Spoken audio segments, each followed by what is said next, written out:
Shalom, perkenalkan nama saya Fanuel Lungkar, kelas C semester 5.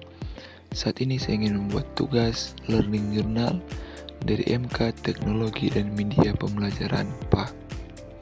Kita masuk pada materi yang pertama, klasifikasi media pembelajaran. Mengapa media pembelajaran penting? Media adalah jembatan krusial yang menghubungkan materi ajar dengan pemahaman siswa. Penyampaian jelas, materi lebih konkret dan menarik. Meningkatkan keterlibatan. Daya serap pemahaman siswa akan meningkat. Dukungan pembelajaran aktif. Fasilitas belajar mandiri. Berikutnya, kriteria pemilihan media pembelajaran yang optimal. Pemilihan media harus strategis untuk mendukung tujuan pembelajaran maksimal. Relevansi tujuan sesuai dengan hasil belajar, kognitif, afektif, dan psikomotorik. Dukungan materi menyajikan materi secara komprehensif dan akurat. Keterjangkauan mudah diperoleh, dibuat, dan digunakan tanpa biaya berlebihan. Kemampuan siswa sesuai tingkat perkembangan kognitif siswa. Kompetensi guru menguasai perancangan dan pengoperasian media. Berikutnya, klasifikasi media pembelajaran menurut Rudy Bretz 1972. Media diklasifikasikan berdasarkan kombinasi indera dan sifatnya, gerak atau diam, audio visual gerak, suara plus gambar bergerak, audio visual diam, suara plus gambar statis, media audio, hanya pendengaran, media visual, hanya penglihatan, media grafis, visual abstrak, mode dan alat peraga, objek nyata, atau tiruan. Berikutnya, klasifikasi berdasarkan jenis dan teknologi. Media tradisional, statis, dan fisik seperti cetak, papan tulis, model nyata. Media audiovisual, berbasis proyektor, film, slide, perlu alat bantu khusus.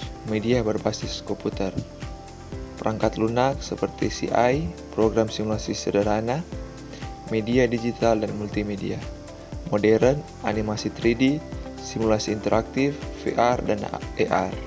Selanjutnya, contoh jenis media pembelajaran dan karakteristiknya. Setiap media memiliki keunggulan unik untuk materi yang berbeda. Media audio efektif untuk materi verbal dan keterampilan mendengar. Media visual membantu visualisasi konsep abstrak dan daya ingat spesial. Media audio visual gabungan rangsangan indera baik untuk demonstrasi proses. Media multimedia audio visual interaktif untuk mendukung pengalaman belajar mandiri dan mendalam. Karakteristik media pembelajaran yang efektif. Media yang baik harus memenuhi fungsi pedagogis inti untuk transfer pengetahuan yang sukses.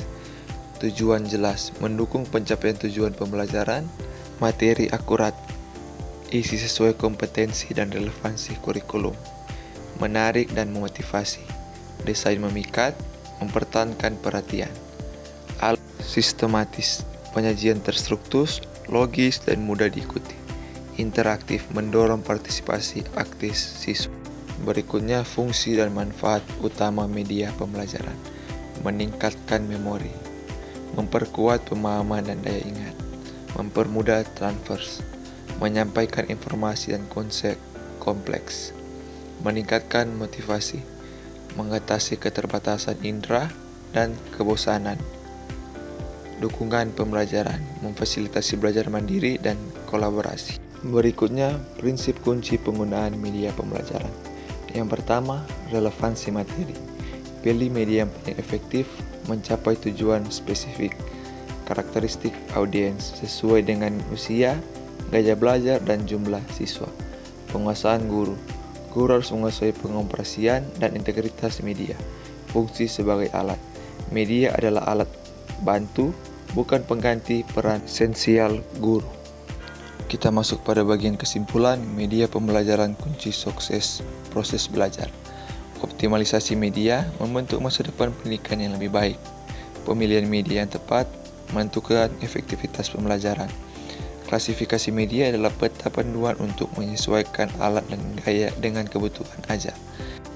Penguasaan teknologi dan kreativitas guru sangat menentukan kualitas hasil belajar. Mari manfaatkan media pembelajaran secara optimal untuk mencapai tujuan pendidikan yang maksimal. Terima kasih.